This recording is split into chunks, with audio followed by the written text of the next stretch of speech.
estás escuchando una balacera. No te están disparando a ti ahora mismo, ¿no? Pero escuchas una balacera cercana. ¿Qué haces? Es Danny Leikin, un super experto en seguridad que se entrenó con el ejército israelí. Dentro de lo que es el vehículo, tener en cuenta que lo único que te va a proteger es la parte del motor, y si estás afuera, usas como parapeto el área del motor y el neumático, pero siempre el área del motor. Nunca te resguardes en otro sitio de ese vehículo porque otra vez es como una cajita de cartón. Danny nos dio un montón de consejos prácticos para cuidarnos cuando vamos manejando un coche en la ciudad. También platicamos con Pablo Lamuraglia, el mero de seguridad en Didi, que nos habló de las principales funciones de seguridad que tiene la plataforma. Porque son más de 20. Además, Pablo nos contó los procesos con los que Didi protege a los conductores y conductoras como tú. Si el viaje se encuentra en una zona de riesgo, TEMIS, que es un proceso biométrico, lo que hace es que identifica a través de los sistemas que tenemos de reconocimiento facial si un pasajero ha sido previamente suspendido de manera permanente. Ejemplo, un pasajero suspendido por un incidente de seguridad cambia el celular y trata de pedir un viaje nuevamente, TEMIS lo detecta y con eso TEMIS lo evitan.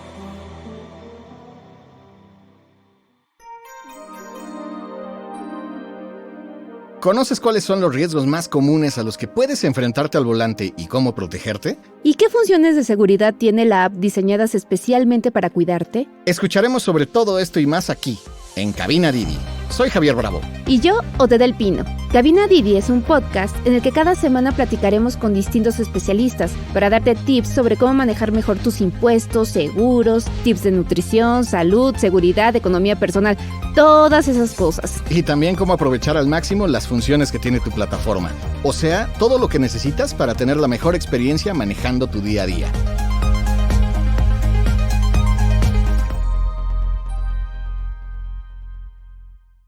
Este episodio es sobre seguridad. Queríamos contestar todas las preguntas, las más frecuentes que tenemos como conductores cuando tomamos un coche y salimos a manejar. Y encontramos a uno de los mejores expertos para hacerle todas nuestras preguntas. Daniel Leikin se formó como militar en Israel, donde estuvo en la unidad especial de paracaidistas.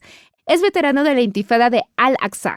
Fue escolta y perteneció al servicio secreto de las oficinas del primer ministro de Israel, Ariel Sharon, y del ministro de Defensa, Shaul Mofaz. Durante varios años fue subjefe y jefe de seguridad para las embajadas de Israel en Perú, Guatemala, El Salvador y México. Hoy Dani se dedica a la seguridad privada, es fundador y director ejecutivo de la empresa Noble Discipline. Oye Dani, entonces ya nos podrías platicar un poquito cómo sientes la seguridad, sobre todo cuando se trata de circular, ¿cómo la vas percibiendo? Bueno, los parámetros son muy similares. Atento al entorno y ten en cuenta diferentes escenarios. Cuando estás en velocidad es difícil que te aborden, exceptuando que te hagan detener por alguna manera, ¿no? Ya sea que te bloqueen o que te ponchen las llantas, por un decir, etc. Entender en qué lugar estás, comprender también la ciudad, cuáles son focos rojos y focos que son más tranquilos. ¿Cómo vas avanzando en el terreno? ¿A quién puedes ver en 360 grados? Es decir, tú miras hacia adelante, pero tienes los espejos retrovisores, puedes ver si tienes cola, es decir, si te están siguiendo y qué hacer en ese caso. Puedes ver personas que están dando alguna señal en relación a ti, o de un pasajero que se subió que tal vez es objetivo de alguien y están dando alguna señal. Toda esa conciencia situacional y del entorno te va a llevar a tomar decisiones que te llevan a reducir la posibilidad de ocurrencia. Oye, pero a ver, entonces yo voy manejando mi carro, voy a un servicio, ¿en qué me debo de fijar? Voy feliz manejando, traigo el teléfono ahí viendo la dirección, ¿qué debo de hacer para evitar algún incidente? Hay 4 parámetros de sospecha que es importante que el conductor lo tenga en cuenta. El primero y el más común es sospecha por acciones conscientes. ¿Qué es eso? ¿Qué sería eso? Es una persona que está observando, por ejemplo, con insistencia hacia tu vehículo, o hacia ti o hacia el pasajero. Una persona que toma fotos hacia el vehículo. Una persona que observa y toma nota. Una persona que lo ves de manera recurrente y te parece sospechoso. Una persona que te está siguiendo. Todo eso son acciones conscientes, es decir, la persona lo que hace lo hace consciente y premeditado de alguna manera. Luego están las acciones inconscientes o fisiológicas. Más que nada sería el lenguaje no verbal, como una persona que está nerviosa en una situación que no debería estarlo, o que está sudando cuando no hace calor. Eso sería todo lo que es las acciones inconscientes o fisiológicas. O miradas, hay miradas que no son conscientes, son miradas que no puede controlar, que van para un lado y el otro y no lo puede controlar. Claro. Eso sospecha por acciones inconscientes o fisiológicas. Luego está la sospecha por apariencia. ¿A qué me refiero esto? No es apariencia, por supuesto, de prejuicio. Eso en seguridad no funciona. Bueno, en ningún lugar funciona por prejuicio, por supuesto. Por apariencia sería, por ejemplo, tiene un bulto en el lado de la cadera que no lo ves exactamente, pero puede ser que sea un arma. O viene con una mochila muy grande que puede guardar ahí un arma larga, no sé. Todo eso son sospechas por apariencia. O tiene tatuajes, pero no cualquier tatuaje. Yo también tengo tatuajes. No un tatuaje artístico, sino un tatuaje que si conoces el mundo delictivo en México, en Latinoamérica en general, te da a entender o que estuvo preso o que pertenece a una banda delictiva. O que pudo haber pertenecido, ¿sí? Es solamente índices que te elevan sospecha. No es que la persona que tenga un tatuaje de cárcel sea mala persona, ¿no? Pues perfectamente puede ya estar rehabilitada. Pero ese tipo de simbología te puede elevar sospecha por apariencia. O algunas creencias específicas, y ojo, no son temas de prejuicio, sino algunos temas de santería, como la Santa Muerte, que está demostrado que aquí en México sí se relaciona con la delincuencia. Entonces, si ves un tatuaje o algún tipo, no sé, por ejemplo, una pulsera o un collar o lo que sea que tenga que ver con eso, te puede elevar la sospecha por apariencia. Luego está la sospecha por intuición, que no es menos importante. ¿Qué sería la sospecha por intuición? Tú no ves ningún problema con la persona, o con el vehículo que está cerca tuyo, o con el grupo de personas. No están haciendo nada consciente, ni inconsciente, ni por apariencia. Sin embargo, sientes que algo malo va a ocurrir si tú te acercas o si esa persona se acerca a ti. Es intuición, es decir, tú no lo puedes expresar, no lo puedes verbalizar, pero sientes, es como un sentimiento de estómago, ¿no? Y ese sería el cuarto parámetro, sospecha por intuición. Cuando el conductor está capacitado, está entrenado en estos 4 niveles de sospecha, la posibilidad de identificar un sospechoso y tomar acciones al respecto va a llevar a que a través de trabajos preventivos el riesgo no se materialice. Y eso es lo que necesita hacer. Y ahora, puede ser alguien que esté alrededor, pero también puede ser un pasajero, ¿no? O sea, desde que lo ves venir, como que intuyes algo raro, ¿no? Sí, correcto, exactamente. Por ejemplo, de que entra un pasajero y le puedes ver algunos puntos de sospecha exactamente igual dentro de esos 4 parámetros. Pero, por ejemplo, voy manejando, transitando, Colonia del Valle, ni buena ni mala, y veo que se me acerca la motocicleta. La tengo al lado. ¿Qué hago? O sea, ya me sacó la pistola, no me di cuenta. ¿Cómo actúa ahí? Va a depender. Bueno, si es un vehículo Didi que entiendo yo que no va a estar blindado, claro. Entonces si alguien te está apuntando con una pistola, lo mejor va a ser colaborar sin pasar la línea roja. Ahora, ¿a qué me refiero con esto? Te quiere robar la billetera, le das la billetera. Te quiere robar, no sé, el reloj, le das el reloj. Vas a colaborar porque obviamente tu vida vale mucho más que cualquier bien material. ¿Qué hago? Por ejemplo... Bueno, ahí todavía estamos bien porque tal vez se quiera llevar el vehículo nada más. Entonces tú lo ves a los ojos, ¿qué haces? Porque el miedo te llena. Te paralizas, ¿no? Sí, te paraliza. Y es un tema importante, justamente el miedo, porque el miedo puede hacer que te escapes, puede ser que te haga atacar o puede ser que te paralice. Y la tercera opción es la peor de todas, porque no haces nada. La idea es que puedas reaccionar de una manera consciente, exceptuando que sea una emergencia muy puntual, entonces también reaccionas a través de tus instintos. Pero tienes que reaccionar de manera consciente y eso es parte del entrenamiento. Hay gente que, por cierto, nace ya con esa frialdad, entre comillas, de poder reaccionar. Los que no lo tienen lo pueden trabajar, lo pueden desarrollar a través de capacitaciones. Pues supongamos, no estoy capacitada, sí. Pero ahí voy. Lo veo, no lo veo, le digo sí, le aviento las llaves. ¿Cómo actúa ahí? Tienes que mirarlo para ver cuál es la situación. A ver, para empezar, si te está tocando la ventana con una pistola o con un pedazo de madera, ¿no? Digo, tienes que mirar la situación, entender, a eso se refiere conciencia situacional o del entorno. Entender la situación y reaccionar en consecuencia. Si yo estoy en un vehículo que no es blindado, me están apuntando con una pistola y me dicen que me baje, yo me bajo. Ahora, diferente es que se quiera subir conmigo, yo haría todo lo posible para que eso no ocurra. Pero eso yo no lo puedo recomendar a otros.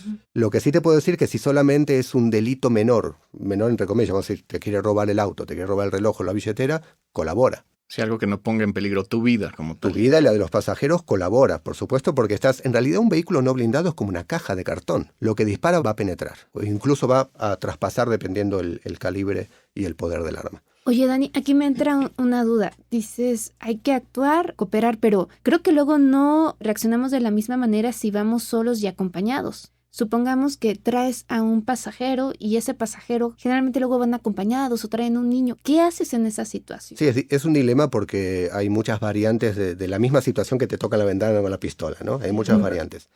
El tema de bajar y que se quede gente adentro sí es un dilema muy grande porque puede pasar justamente con los pasajeros y ahí a esa línea roja más vale negociar un poco. Es decir, no es necesario bajar. ¿Qué quieres? ¿La billetera? Toma. ¿Qué quieres? ¿Mi reloj? Toma. ¿Quiere la cartera de la pasajera? Le pides por favor que lo dé, porque al fin y al cabo está en juego su vida. Esa es mi recomendación. Claro. Ya bajar y dejar personas adentro, que de repente tanto puede ser con Didi como con tu vehículo personal, con familia, más aún lo vas a tener en cuenta, por supuesto, no lo vas a querer dejar solos. Entonces ahí es, tipo, ¿qué quieres? Toma lo que estás queriendo a nivel material, reloj, billetera, etcétera, Ok. y continuamos. Pero ya bajar y que eso pase una línea roja de me llevo a alguien, es un dilema que yo no puedo dar una recomendación exacta ahora porque puedo poner en peligro a alguien. Yo te puedo decir qué es lo que yo haría, no lo permitiría. Por ejemplo, Entonces, negociar con ellos, entre comillas, gritando, si es hablando. factible. Ujú. Si es factible, negociar, pero a favor de ellos. Es decir, ¿para qué quieres que me baje? ¿Tú quieres mi reloj? ¿Quieres el dinero? Toma, por favor, llévatelo. Nadie se va a poner en contra tuyo. Pero hay líneas rojas donde ya es decisión de cada persona. Si yo te lo digo cuál sería mi reacción, yo haría lo posible porque no ocurra algo así. Cuando es un robo menor, yo también, ¿qué quieres? Esto, lo otro, toma. No hay problema. Si no hay armas, ¿es otro tipo de negociación o de reacción? Si no hay armas, no hay transacción posible. Es decir, si me vienes a robar, que sea el robo como tiene que ser. Me tienes que apuntar con un arma. Si no me apuntas con un arma, entonces ¿esto qué es? Por supuesto que no te voy a dar nada. Ya es diferente si alguien se te pone delante del vehículo. Es lo que te iba a sí. preguntar porque, bueno, hay dos que te quiero preguntar. Una, hay veces que les llaman montachoques. Ujú. Entonces tú vas aquí y entonces te dicen, me chocaste, pero creo que vienes tan despistado, Ujú. lo dudas, ¿le pegué o no le pegué? Entonces tú te bajas generalmente, ¿no? Y para asomarte, para ver qué estás haciendo, qué pasó, si lastimé a alguien, porque ni siquiera sabes si chocaste. Entonces, ¿qué haces con estas personas que hacen como que chocaron o ellos te pegan, pero te echan la culpa a ti, pero es para asaltarte? Correcto. ¿Qué Sí, haces? ¿Me bajo? O extorsionarte, de repente es también para extorsionarte. Claro. ¿Qué hacer eso? Porque creo que es uno de los puntos en lo que están más los conductores de Didi, porque están manejando más de 8 horas a veces, están en el tránsito, están por toda la ciudad. Ujú. Entonces están en ese nivel que creo que es muy frecuente que te hagan Sí, ya. este montechoque. Mantener la atención, Sí. o sea, lo normal es no distraerse, pero llega Pasa. un punto que por el cansancio o por la misma actividad que Sí, vas puede ocurrir, platicando claro. o algo, Ujú. te distraes, ¿no? Acá sería un punto medio, es decir, pones luces intermitentes, Ujú. no te detienes en el momento porque tampoco puedes estar seguro. Puede Ujú. ser o puede ser que no. Entonces la respuesta es la misma para cualquier choque, aunque sea un señor que te chocó por error. Luces intermitentes y continúas viajando lento hasta un lugar seguro. Y ahí haces el intercambio de documentos. Ok, a ver, entonces, vamos a hacer la descripción. La persona va adelante, me hace el montachoque, entonces, pero yo me frené. ¿Me hago a un lado o nada más pongo mis intermitentes bajo mi ventana o qué hago? Porque él es el que se va a bajar. Si él te bloqueó, ya no hay mucho ahí donde puedes ir, ¿no? Máximo que tengas lugar para hacer marcha Ujú. atrás, reversa y poder continuar. Ojo, cuando digo continuar no es escaparse, es ir lento, decirle sígueme, no hay problema, luz intermitente, y vamos a un lugar seguro. ¿Qué es un lugar seguro, por ejemplo? Ves un policía, te paras al lado del policía, venga, ahora sí hagamos el intercambio de documentos con mucho gusto. Es encontrar un lugar donde lo saques de la zona de confort o tal vez planeada de este posible delincuente. Ir a un lugar seguro. Ahora, te bloqueó y no lo puedes hacer. Antes de bajar, fíjate otra vez. Trata de que por lo menos te quede una distancia. Claro. Esto es una técnica que se usa mucho en protección ejecutiva y de dignatarios. Que te quede una distancia de escape. ¿A qué me refiero? Si tú ves las llantas del auto de adelante, las traseras del auto de adelante tú las ves completas, significa que tienes suficiente espacio para girar izquierda o derecha. Y el tema de la distancia entre los vehículos es muy importante. Siempre el conductor tiene que cuidar esa distancia, incluso en tráfico pesado. Que siempre tengas esa distancia de escape, que puedas salir izquierda o derecha. Y no es solamente por delincuencia. Imagínate un camión ahora se le rompió los frenos y empieza a chocar a los vehículos, que tú puedas escapar por lo menos. Entonces sí sería tratar de no quedar en el punto donde este posible delincuente quiso. Continuar un poquito más, llegar a un punto seguro y ahí hacer lo que se tenga que hacer a nivel legal y de seguros. Ujú. Claro. Entonces, ante todo, hay que priorizar tu seguridad y tu integridad. Sí, yo digo Ante igual todo. cuando te mueves, no digo que te viajes 10 kilómetros, no, muévete un poquito, encuentra un lugar aunque sea un poco más seguro, Ujú. que haya algún guardia, que haya un policía, que sea o una estación de policía, puede ser de bomberos, puede ser un centro comercial, puede ser un lugar con muchas tiendas, con bastante gente, un lugar que sientas que es más seguro Iluminado. y más además. iluminado, correcto, que no veas, por supuesto, nada sospechoso ahí. Incluso puede estar a 50 metros eso. Ujú. Te pones a un lado y bueno, y ahí Que se hace tenga el- testigos. que haya testigos, que sea más incómodo para el delincuente actuar, si es que era un delincuente. Oye, y ahí viene la otra. ¿Qué tal si vienen en complot y me ponen el encerrón adelante y atrás? Ves sacándote el reloj. No. Ok. Mira, si no puedes salir, es decir, hay bloqueo de lo que es delantero y trasero, entonces estate atento a ver qué quieren y puedes llamar, si ya hay una sospecha de bloqueo delantero y trasero, de una vez, sin perder tiempo, 911 y dejar el teléfono abierto, ¿no? Para que te escuchen. Incluso lo que puedas llegar a conversar con esta persona. Okay. Llamada abierta. Diciendo dónde estás, si tienes el conocimiento, etcétera, pero igual tiene el GPS, entonces es fácil, saben exactamente dónde están en todo momento. Pero sí, 911, si ya estás atrapado, llamar a la policía y bueno, y ahí ver cómo se desarrolla, cómo evoluciona la situación. O sea, hacerte consciente de que ya me están robando. Saber cuando la batalla está perdida, ¿no? También. Sí, además lo importante es ganar la guerra, no las batallas. Las batallas no todas están hechas para ganar. Eso es a nivel estratégico. Hay batallas que se pueden perder, lo importante es ganar la guerra al final de todo. Y salir vivito, ¿no? Y coleando, como dirían aquí. Sí, correcto. En el caso de los conductores de Didi, como conductor en sí, ¿cuáles son los delitos más comunes a los que te podrías enfrentar, además de estos que ya hemos visto? Principalmente en Ciudad de México, bueno, México en general, va a ser robo al automotor, que te pueden llevar el vehículo como tal, robo a ti o a los pasajeros para sacarte dinero o algún reloj, alguna joya que tengan. Esos son los principales. Y como bien comentó Odette, el tema de alguna extorsión que puede ser un montachoques también ocurre mucho. Serían esos tres principalmente. En el caso que te comentaba, suponiendo, le roban el teléfono al pasajero y piden un servicio. Entonces tú ya tienes un delincuente, entre comillas, un probable delincuente, viajando en el asiento trasero. En caso de que veas señales, ¿cuál es la reacción que debo tener? Si ves una señal, al fin y al cabo estamos hablando de señales de sospecha, aceptando que estés seguro, pues ya no hay sospecha, ¿sí? Tienes un delincuente atrás. Se podría calibrarlo un poquito, de manera amable, preguntarle algo, conversarle algo corto para ver cómo reacciona, para ver cómo habla, qué te dice. Si solo queda en sospecha, tú continúas trabajando normal. Si ya la sospecha se eleva a un punto extremo, como por ejemplo, a nivel de apariencia ya viste un arma, o ves que la persona, bueno, por supuesto, si te está apuntando una pistola o algo así, ya tienes el delincuente como tal adentro, ¿no? Si la sospecha es muy, muy elevada, entonces ya sería reportarlo y hasta puede ser acercarse incluso a un policía, pero tiene que ser algo muy elevado, porque imagínate si te equivocas, lo mal que vas a quedar. Yo creo que mientras se quede en el rango de sospecha, tú solamente continúas observando, calibrando a la persona, le puedes dar un poquito de conversación para ver cómo habla, qué dice y qué no, y continúas. Okay. Para mí donde pasa el punto rojo es cuando ya no hay sospecha. Ya tienes un delincuente como tal adentro y va a depender la situación, si es que puedes acercarte a un policía, si es que puedes hacer un llamado de emergencia, si es que puedes apretar un botón de pánico, pero va a depender la situación y cómo él te está controlando o no. Ahora, de todo esto que hemos hablado, creo que lo más importante es poner atención, ¿no? Porque hay mucha gente que no se da cuenta, o sea, no tiene ni siquiera noción de que alguien lo está observando, ¿no? Sí, o ha sido marcado, de repente marcaron tu vehículo, están haciendo señales a otras personas. También, por supuesto, el vehículo siempre tiene que estar viajando con las puertas cerradas, ¿eh?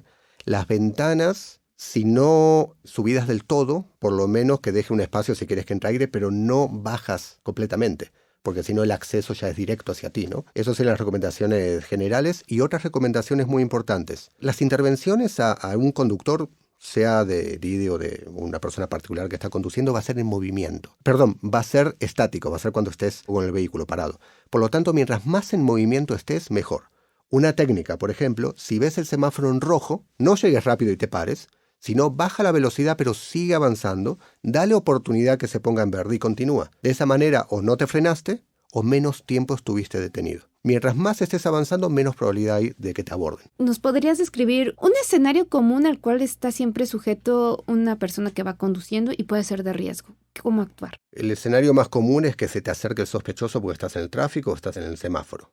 Se te acercan directamente, que te pueden también bloquear, por supuesto, o te pueden seguir, etc. Y la reacción acá va a ser, volvemos un poquito a, trata de continuar. No te quedes, porque a veces la gente por curiosidad, ¿qué me quiere decir, no? ¿Qué me querrá preguntar? Y ya después es demasiado tarde y ocurre el delito. Entonces, no tener curiosidad, no lo conoces, trata de continuar.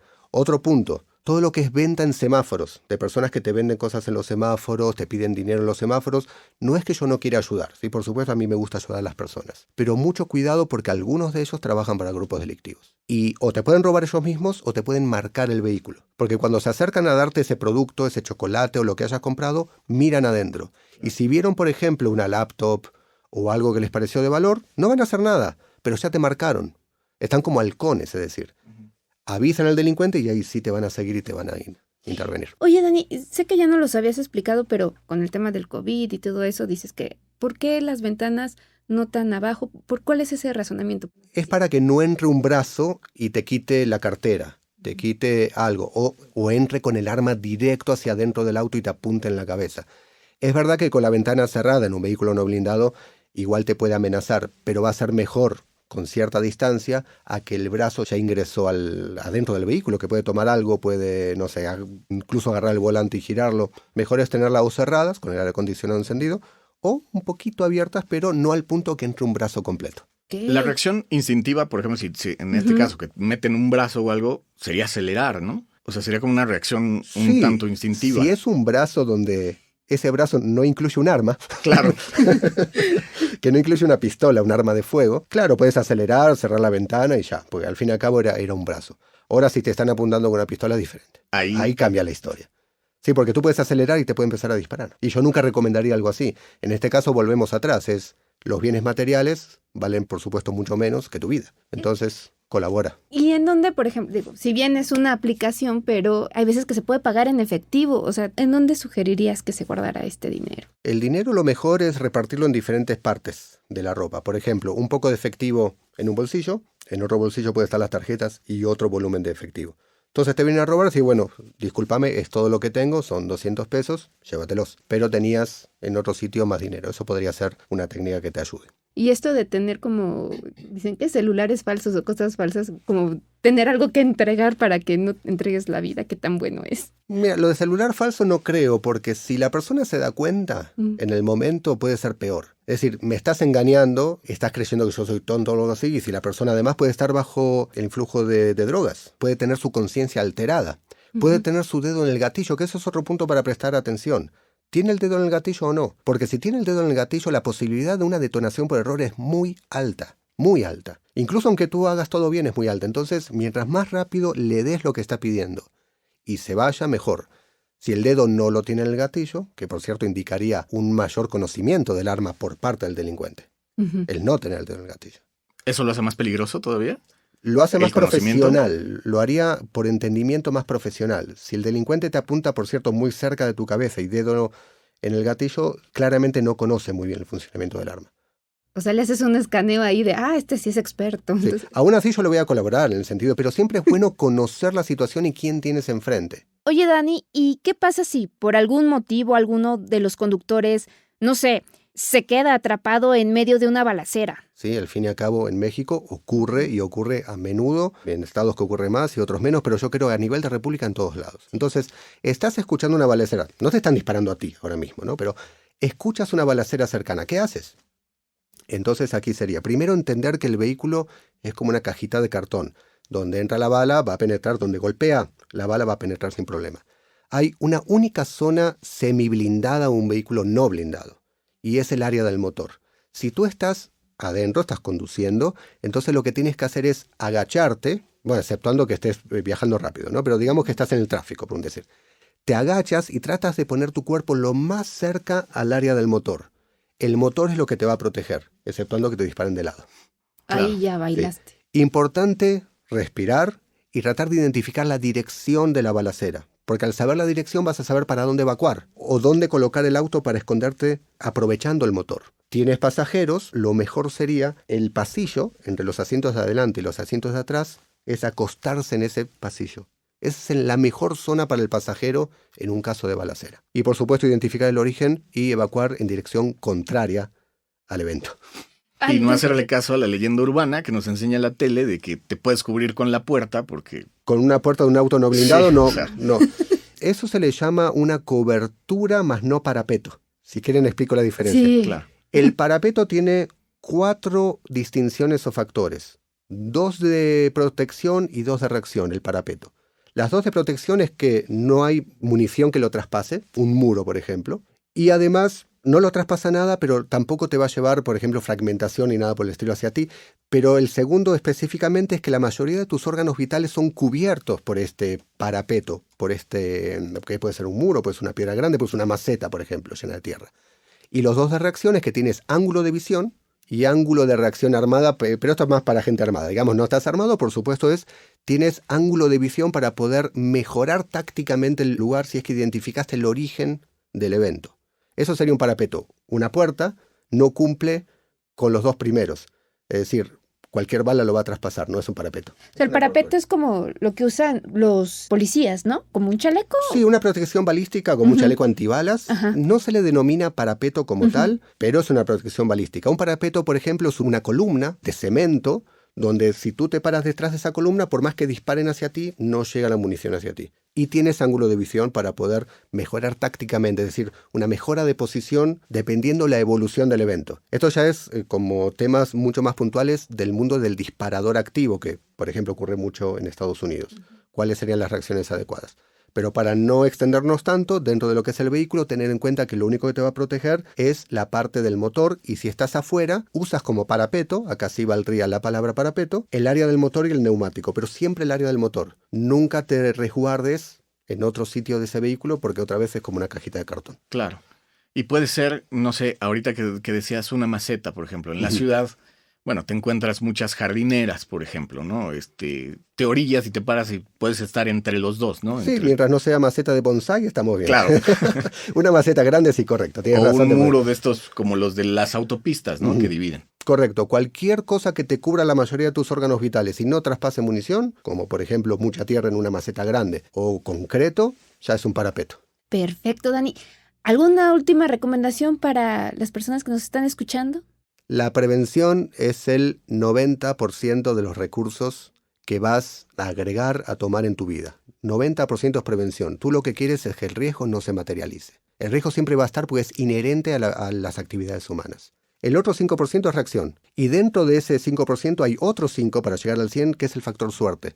No importa qué tan bueno seas, en la reacción te puede ir mal. Por eso siempre hay que poner el énfasis en la prevención. Ser preventivos, atentos al entorno y lo más tranquilo posible. Si alguno de los conductores se quiere acercar a ti, ¿cómo puede hacerlo? Está en Facebook, en la mayoría de las redes sociales, como Dani Leiken me va a encontrar, y si no, a través de la TRUN sin ningún problema. ¿No los podrías deletrear? Sí, sí, con mucho gusto. Es LATRUN, la TRUN. Como suena. Como suena. Y también tienes tu página, que creo que está más sencilla de entender. Como Dani Leiken lo van a encontrar, o Noble Discipline, la noble disciplina, también lo van a encontrar. Muchas gracias. Muchísimas gracias, Dani. A ustedes por invitarme. Y después de platicar con Dani, quisimos saber qué funciones tiene ya incorporadas Didi para proteger a sus conductores, considerando todas las cosas que pueden ocurrir en la calle. ¿Y quién mejor para hacerlo que el director de operaciones de seguridad en América Latina de Didi México, Pablo Lamuraglia? Pablo dirige las estrategias en los centros de emergencia Didi en Colombia, Chile, Argentina y México. Y también hace alianzas con gobiernos. Por ejemplo, este año conectó a Didi con Escudo Chihuahua, y el año pasado logró conectar el botón de emergencias de Didi con el C5 del Estado de México.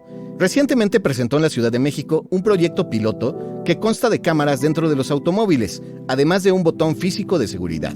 Pablo nos contó sobre las 20 funciones de seguridad, que son como una especie de ecosistema que está compuesto de algoritmos de inteligencia artificial y de machine learning, que están operando todo el tiempo 24 horas los 365 días. Le pedimos que nos contara cuáles de esas 20 son las más importantes, y luego nos enteramos que no iba a llegar al estudio porque no estaba en México. Se conectó con nosotros por la computadora y empezamos a notar que seguido se metían los ruidos de unos pajaritos en el fondo.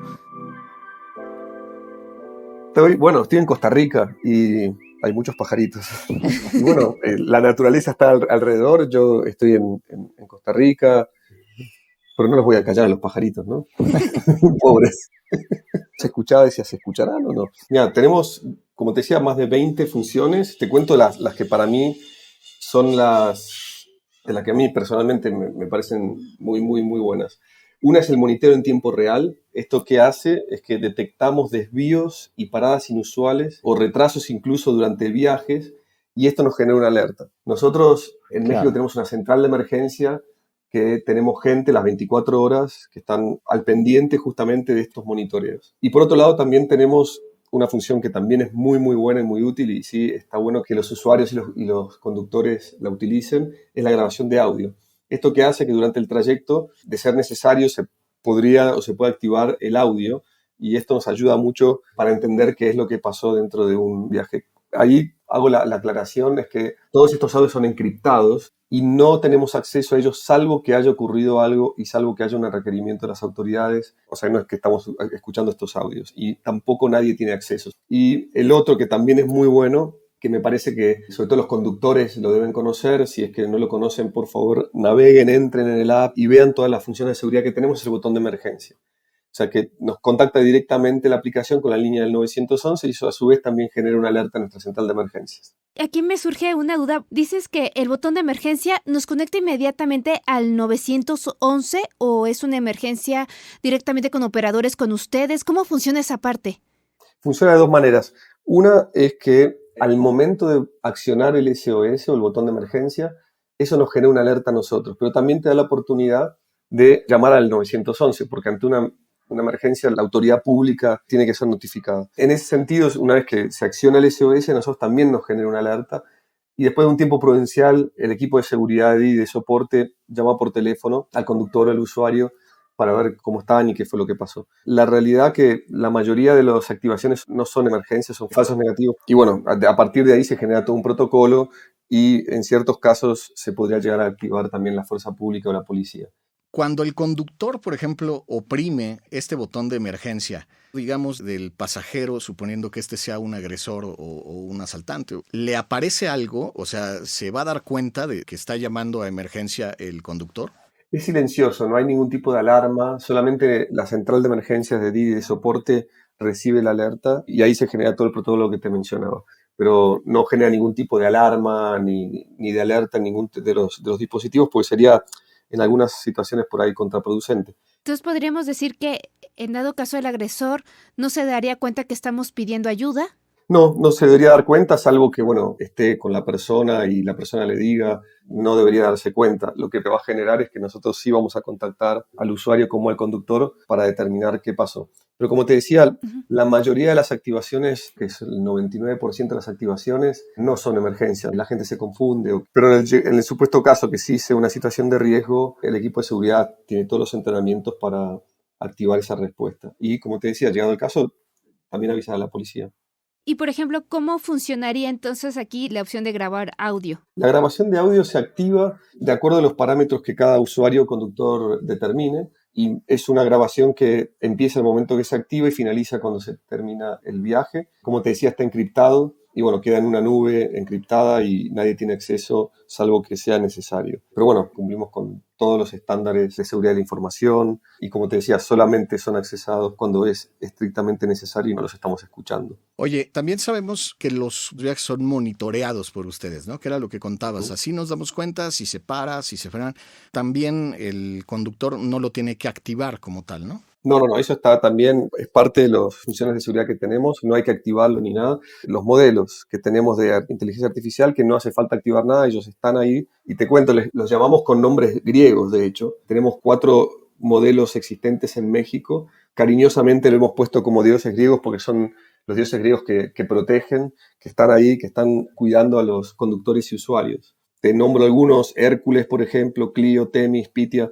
Estos son todos los nombres y realmente, en efecto, los llamamos así, ¿eh? Los ingenieros los llaman así muy cariñosamente también por la importancia que tienen. Y bueno, están constantemente funcionando y como te decía, no hay que activarlos, nada. Ellos están silenciosos, observando y cuidando a los conductores.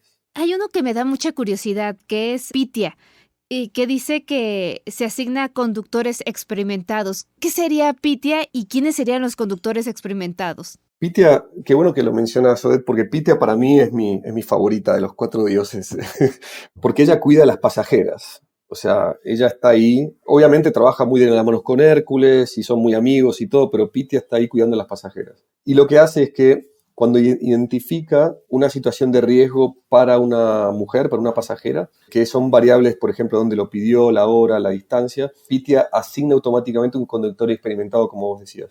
Conductor experimentado tiene ciertas variables, es un conductor que tiene muchos viajes, que tiene buenos reportes, buenas calificaciones, una calificación alta, y bueno, ahí se le designa a este conductor. Un ejemplo, imaginemos una pasajera pidiendo un viaje a las 3 de la mañana versus el día. Eso ya genera una situación de mayor riesgo por el hecho de ser de noche o en la madrugada, y ahí Pitia identifica esa situación y le asigna un conductor experimentado que a su vez le va a dar más seguridad y se va a sentir más segura la pasajera. Entonces, el conductor experimentado es aquel que no ha tenido quejas, choques, o le dan algún curso especial. Exactamente, son los conductores que están hace mucho tiempo en la plataforma, tuvieron muy buenos comentarios, muy buena reputación, y eso ya en sí lo hace muy leal a los usuarios y a la marca, y eso genera también una situación de menor riesgo para la pasajera, obviamente sin reportes negativos. Entonces ya vamos generando ese ecosistema que Pitia nos ayuda, ¿no? Ese ecosistema de seguridad inteligente. Pitia es una pieza fundamental y, como te decía, mi preferida, de hecho. Oye, esto es en el caso de las pasajeras, pero para las conductoras, ¿cómo hacerlas sentir más seguras? Bueno, Hércules trabaja para todos y todas, en realidad. Hércules es nuestro primer dios griego que está a la vanguardia de este grupo de modelos. ¿Qué hace Hércules? Hércules analiza las características de un viaje, el estatus, el historial de las cuentas. Y al finalizar su trabajo, que eso se hace muy rápido, obviamente, determina si se trata de una situación de alto riesgo. Y si es así, le pide al pasajero o al usuario que introduzca un método de identificación para así corroborar y sabemos su identidad. Por ejemplo, un pasajero que abre una cuenta hace 10 minutos versus una cuenta que está dada de alta hace 6 meses, con registro diario de uso, etc. Esto hace que Hércules le genera una alerta a Hércules, estoy hablando figurativamente, obviamente, y ahí activa todo este modelo. Pero se complementan, ¿no? Entre todos los modelos de inteligencia artificial. Nos faltaron dos, ¿no? Claro, pues son cuatro dioses, ¿no? No podemos olvidar de Clio y de Temis. Que en Clio es realidad no es que historia, ¿no? es que en realidad no es que uno funciona sin el otro, son como secuenciales. Entonces arranca Hércules, después Clio, por ejemplo, analiza las variables de espacio y de tiempo. Entonces eso lo que hace es que tiene el propósito de detectar cualquier elemento fuera de lo normal. Puede ser de área o horario de viaje. Entonces, si se activa, también se le pide al pasajero un método de identificación, que puede ser básicamente para corroborar su identidad. Un ejemplo, si el viaje se encuentra en una zona de riesgo, que es lo que hablábamos antes, en la mañana versus la noche, y en una zona específica, ahí también le pedimos al usuario un método extra. Y Temis, que es un proceso biométrico, lo que hace es que identifica a través de los sistemas que tenemos de reconocimiento facial si un pasajero ha sido previamente suspendido de manera permanente. O sea que por incumplimiento de los términos y condiciones. Pero esto es muy bueno porque ahí se le pide un selfie. Y si ese selfie con Temis justamente agarra en todas las selfies que tenemos o que tiene Temis en su archivo, evita que el pasajero pueda pedir viajes utilizando otro dispositivo, otra cuenta. Ejemplo, un pasajero suspendido por un incidente de seguridad, cambia el celular y trata de pedir un viaje nuevamente, Temis lo detecta. Y con eso Temis lo evita. Entonces, por eso entra Hércules, Clio, Temis y, como les decía, mi preferida, Pitia. Oye, son como cosas que vemos en la tele, ¿no? En las series. O sea, me imagino las selfies pasando, tac, tac, tac, tac, como Sí, netas sí, del FBI, ¿no? Totalmente. Y lo interesante es que los ingenieros, ellos también mismos van aprendiendo y van experimentando, y hay un laboratorio tecnológico donde van creando distintos modelos justamente para ir robusteciendo todo lo que ya existe. Oye, Pablo, tomando en cuenta que tienen todo una plataforma de seguridad y son ingenieros y bueno, es un mundo, ¿tienen identificadas zonas de seguridad o zonas peligrosas para conductores e usuarios? Odette, esa es una súper pregunta y te cuento. Identificamos zonas de riesgo. Lamentablemente la inseguridad es algo que azota toda la región, no es algo solamente en México. Pero tenemos identificados zonas de riesgo. ¿Cómo lo hacemos? Tanto con data interna y data externa.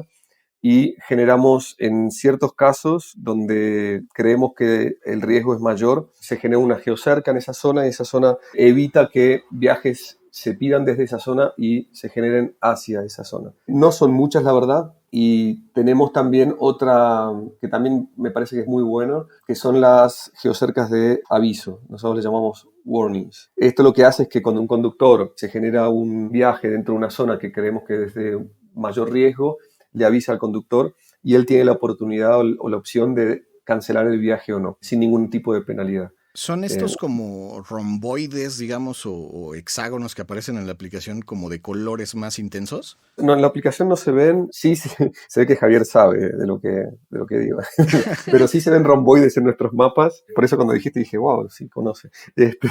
Y no, se generan esas zonas, sí son como romboides, pero lo hacemos es todo un proceso muy tecnológico, no ponemos zonas de seguridad subjetivamente, analizamos mucho la data, hay un constante mapeo y aprendizaje también, y además sabemos que la inseguridad es muy dinámica, por eso yo puedo bloquear una zona completamente un día y mañana esa zona deja de ser tan insegura y pasa. Entonces, estamos constantemente monitoreándolo. Oye, pero entonces, ¿el conductor cómo se da cuenta de que es una zona como de riesgo? Le avisamos, aparece una notificación que le dice que es una zona de riesgo y le da la opción de cancelar o no el viaje. Esa es una opción que tiene el conductor, él decide si quiere hacer ese viaje o no. A las zonas que identificamos de mayor riesgo, si están bloqueadas, él básicamente no va a poder hacer ningún viaje porque ningún viaje se va a iniciar de esa zona. ¿Esa data cómo es que la nutrieron ustedes? O sea, de reportes con seguridad, de notas periodísticas, es una forma burda, pero ¿cómo es que alimentaron esa parte de la inteligencia? No, vos decís reportes periodísticos, eso también juega un papel muy importante, ¿no? Lo que vemos nosotros son distintas fuentes de información, todas son de uso abierto, ¿no? Open source, y por eso dentro de esas bases de datos o información abierta están las noticias periodísticas. Pero sí nos nutrimos de información tanto interna, de incidentes previos, reportes de conductores, reportes de usuarios. También vemos data externa de bases de datos abiertas que haya índices de criminalidad y de acuerdo a los comentarios que se van haciendo y todo eso se junta, hablando más simplemente, se junta, se analiza, se van modificando esas geocercas de acuerdo al análisis que van haciendo los especialistas, ¿no? Y así es como se va nutriendo la aplicación con toda esa información. Sí, se hace un análisis y de acuerdo a esos análisis se van modificando las geocercas. Ejemplos, bueno, no ha pasado recientemente en México, pero por ejemplo en otros países por ahí hay una situación de protestas, entonces nosotros ya podemos prever que eso va a generar un cierto riesgo para los usuarios y conductores, entonces generamos una geocerca en esa zona que está determinada como de más alto riesgo y se evita así que los conductores vayan a esas zonas. La mayoría de las veces ponemos avisos, o sea, esas notificaciones, porque también la persona que está en el campo también va viendo, estas, como decía, esas situaciones son muy dinámicas. Entonces el aviso creo que es lo que más les sirve a los conductores, porque ellos también quieren seguir generando sus ingresos y también confiamos mucho que ellos tienen una visión muy real y en campo de lo que está pasando. Sí, de la experiencia del día a día, ¿no? De estar viendo las Sí, zonas ellos en vivo, ¿no? total. Oye, Pablo, estuvimos viendo que Didi han firmado diferentes convenios de seguridad, sobre todo en el norte del país, que sabemos que es un lugar complicado, ¿no? En tema de seguridad. Entonces, ¿toda esta homologación de seguridad es a nivel nacional o van cambiando según los estados? Sí, el convenio con el Consejo Ciudadano es a nivel nacional. Tenemos convenios con distintos estados donde hemos hecho una integración de nuestro botón de SOS directamente con los C5, como por ejemplo con la ciudad de Chihuahua estamos integrados, también con Guadalajara y el Estado de México en zona metropolitana. Y esos son los convenios que venimos trabajando. También tenemos el convenio con el Instituto de la Mujer para ir mejorando en ese post de la mejora continua que tiene Didi. Por eso creo que la gente se siente segura y está segura con Didi, por eso somos la plataforma más utilizada en México, ¿no? Precisamente hablando de esto, hablando del equipo de seguridad y de la seguridad que brinda Didi, ¿qué tipo de apoyo nos puede brindar el equipo de soporte de Didi tanto a conductor como a usuario, más o menos? O sea, ¿cómo están entrenados y qué puede esperar un conductor o un usuario de ellos? Mira, Javier, es una muy buena pregunta porque creo que lo que te puedo resumir es que el equipo de seguridad, tenemos una central de emergencia en México, una central de emergencia en Costa Rica. En total son 250 agentes que están abocados a esto. La persona que llame, en el caso que tenga un incidente, puede esperar primero que el equipo va a entender lo que le está pasando. El equipo está completamente preparado para atender estos casos. Empatía. Nosotros sabemos que algo que puede resultar menor para una persona en el momento que uno está sufriendo eso, sea lo que sea, es algo muy complejo, desde la pérdida de un celular hasta algo mucho más serio. También tenemos seguros complementarios en casos de accidentes, por eso la gente se tiene que sentir muy segura en estar en los vehículos que los conductores asignan y se dedican dentro de la plataforma. Y ante todo, con una dedicación del equipo muy fuerte. Trabajan 24/7 y el equipo de seguridad también de Didi está dedicado a no solamente la gente esté segura, sino se sienta seguro, que es súper importante. Claro. Oye, en este caso, ¿de qué manera los conductores se pueden acercar a ustedes sobre el manejo de cuestiones de seguridad y poder aprender más para sentirse ellos más seguros y brindarle, obviamente, una mayor seguridad a sus pasajeros? Bueno, primero lo que les recomiendo siempre, incluso familiares, amigos, a todos los que me preguntan es, entren a la plataforma, miren, vean dónde están las opciones, qué es lo que se hace. Te cuento algo muy interesante, ¿no? Nosotros lanzamos Didi Invitado, ¿no? Que básicamente es la función para pedir viajes a terceros. Y ahora, vos fíjate, el 4% de los viajes semanales en México se solicitan para otras personas, o sea, para amigos, para familiares, para eso. Y el 95% de los conductores se sienten más seguros cuando saben quién es o conocen la identidad del pasajero. Pero eso, por ejemplo, la mayoría de la gente no lo sabe. Y por eso digo, entren a la plataforma, naveguen dentro de la plataforma, entren a nuestros sitios web. Si tienen incluso alguna pregunta específica, llamen al centro de atención al cliente. No se van a comunicar directamente con el equipo de seguridad porque no es un incidente, no es una emergencia, pero sí pregunten. Es para mí la recomendación más grande que les puedo hacer, ¿no? Los conductores para nosotros son una pieza fundamental de este ecosistema. Que sepan que no están solos, que tienen un equipo gigante que está ahí.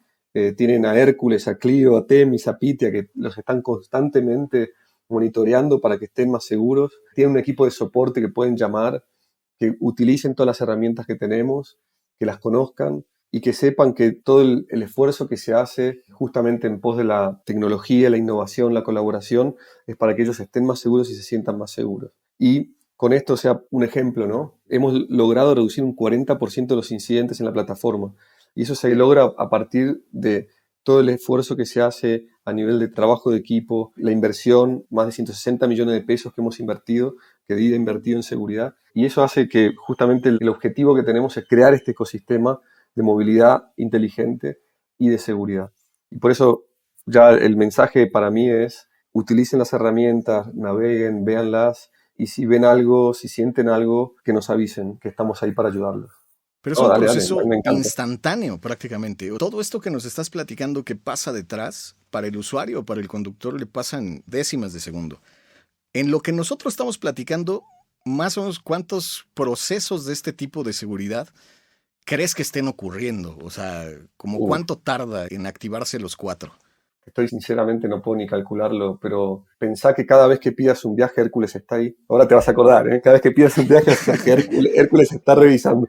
Pero no, pasan en microsegundos, que es tan rápido que es imperceptible, porque cuando ya se está pidiendo el viaje, ya Hércules hizo su trabajo. Ok, pues muchísimas gracias, Pablo, por conversar con nosotros y sacarnos muchas dudas.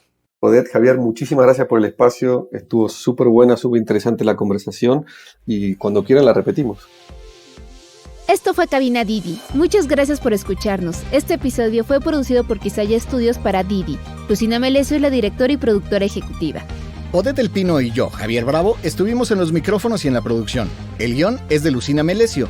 El diseño sonoro y tema musical son de Carlos Jorge García y Tiger Lab. Los ingenieros de grabación en el estudio fueron Manuel Vargas Mena y Gabriel Chávez de SoundMob Studio. Por Didi, Marisa Hurtado es la encargada de comunicación en el sector de movilidad y Gerardo Arriola es analista de comunicación. Pablo Lamuraglia es director de seguridad de Didi. Y para que conozcas las promociones vigentes de Didi y cheques términos y condiciones, entra a la página mexico.didiglobal.com. ¿Te gustó nuestro show? Pues dale en seguir en cualquier plataforma que uses para escuchar tus podcasts, porque estamos en todas y además es gratis. Nos escuchamos la próxima semana. Adiós.